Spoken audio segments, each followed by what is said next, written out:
welcome to episode 424 of Prog. Today I'm talking about Cheating the Polygraph by Gavin Harrison. Kind of links in with the thread I've been doing about King Crimson alumni. Everything has a purpose and a meaning and something, and it's all linked together. Gavin Harrison, you probably know him from Porcupine Tree, and more lately King Crimson, and this is his. I guess it's probably his first solo album. I guess so. And you do this to me. You give me these albums to review because this was gifted. Thank you. And I think you do it just to mess me up, just to muck me right up. This has to be the ultimate musical folly. Ever. Because it's a bit of a folly. It's one man's folly. It's a folly, He's creating something that only he, will appreciate. Because what he's done is he's gone through the Porcupine Tree back catalogue, and he's rearranged stuff and rearranged songs and brought them in and played them in the big band style. Yeah. I mean, you've got to love big band music. You have to really like big band music, because if you like Porcupine Tree, there's not a lot here for you, because the one good thing is it doesn't sound anything like Porcupine Tree. He's managed to create something completely new, I think, because I'm sitting there thinking, I don't remember any of this. But maybe I'm not big enough fan, I don't know. But I couldn't.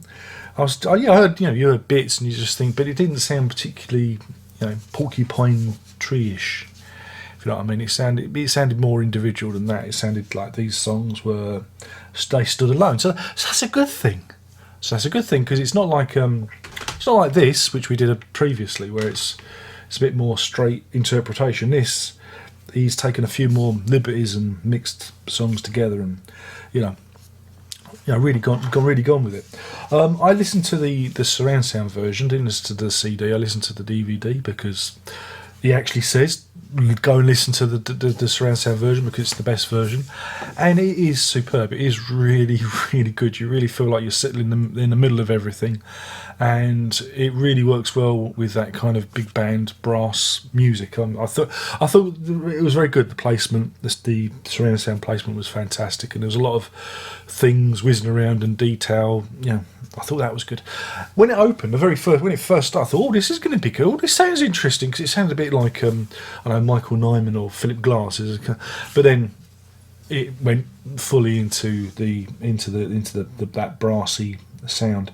There was another bit where he, I think it was the beginning of Hate's song. There was a marimba bit. I might have got it mixed up, and I thought that was pleasant as well. It was good to get some different instrumentation in there.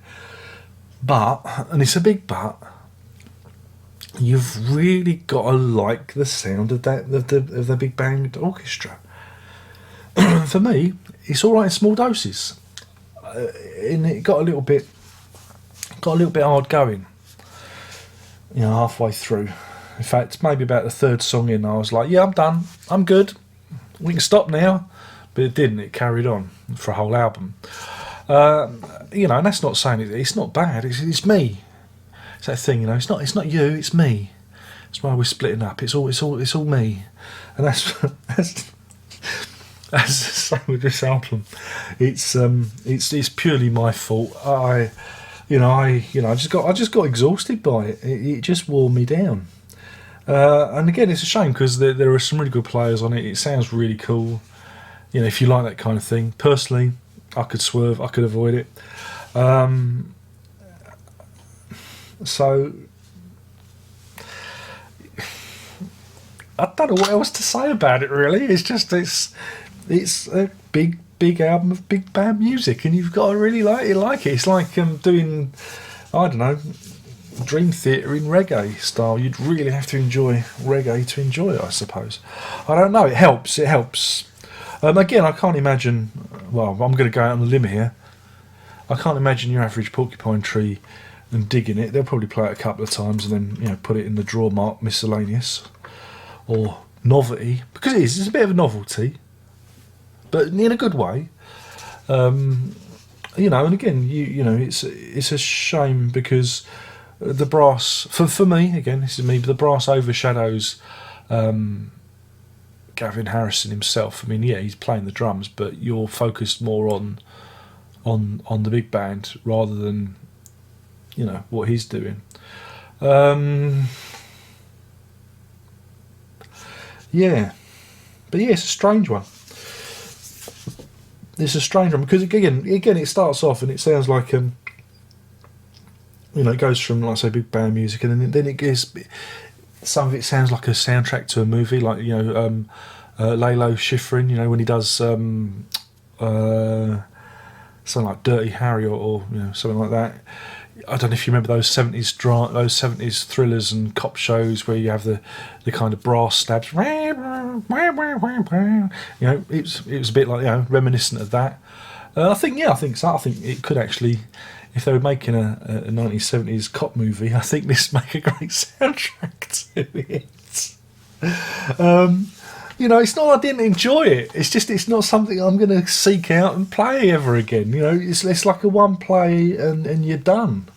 That's a real shame. I wish I could be a bit more of a fan of it. But it's really clever what he's done. It's probably the best Porcupine Tree album. Because it's energetic and punchy, and you haven't got those whiny bloody vocals all over it. And yeah, but apart from that, I mean, yeah, it's all right. Something went ping. What went ping? A bit worrying. Did you hear that? Did you hear something go ping then? I don't know. So anyway, God. As a rating, I really don't know where to go because musically, it's really, I'd imagine if you like that kind of stuff, it's really strong musically, but it's a folly. It's a folly. It's someone following their heart and doing exactly what they want, and we need more of that. We need more of that. But I'm just like the surround sound. I thought it was good, but it's not music I'm going to listen to. It was good interpretation of Porcupine Tree. I thought the brass sounded fantastic. Oh God! Right, I'm going to give this 3.5 heart attacks in a lay-by. That's 3.5 heart attacks in a lay-by. That's purely because, I think it's an interesting record. It's close. It's not for me though, and I'm giving the half for the surround sound mix because I thought it was really, really, really good. But it's an oddity. It's an odd one. It's an odd one, and that's that. All right. Okay. Now let's never talk of this album again. Anyway, my name's been Darren Locke. I've been talking about Gavin Harrison's. Oops, I'm sorry about scratching my throat. I had an itch. Let me do it again. My name's been Darren Locke. Oh yes, it's the professionalism. Other people edit this crap out. No, I keep the crap in. I've been talking about Cheating the Polygraph from Gavin Harrison. And if you're into something a bit different, if you've got a surround sound set up and you want something that you can show off to your friends, which isn't necessarily, rock music, it's something a bit different. Especially if they're porcupine trees, put this on; it will confuse them. It's good for that.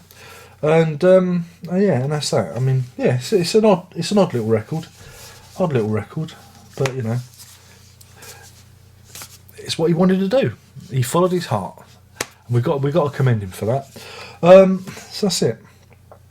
Only one more thing to say, and you know, you should bloody know. You should know what it is by now, and that is Prog on.